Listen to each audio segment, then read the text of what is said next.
আসলে মিডিয়াটা ভাইয়া খুব মানে চমক একটা জায়গা। এটা হচ্ছে দিনের আলোয় যতটা সুন্দর, রাতের অন্ধকারে ততটাই খারাপ। একটা রাতের অন্ধকারে একটা নায়িকারে যে কিভাবে ভাই, একটা নায়িকা মনে করেন আপনি এইখানে, আপনাকে যদি নায়িকা হিসেবে উঠতে যায়, আমি কোনো নায়িকা বলতে পারবে না সে বেড শেয়ার না করে সে নায়িকা হয়েছে। কোনো নায়িকা বলতে পারবে না যে আমি বেড শেয়ার করি না, আমি কোনো প্রডিউসারের বেডে যাই না, আমি কোনো ডিরেক্টরের বেডে যাই না, কোনো ডিরেক্টর আমাকে ইউজ করি না। এটা যদি কোনো নায়িকা বলে, তার জুতো আর আমার গাল।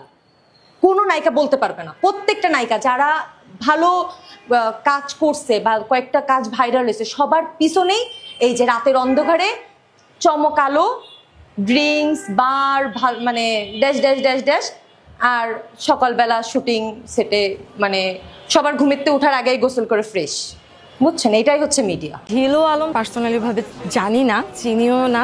চিনি বলতে হ্যাঁ, হিরো আলম নামে কেউ একজন আছে, কন্টেন্ট ক্রিয়েটর আর এই টাইপের।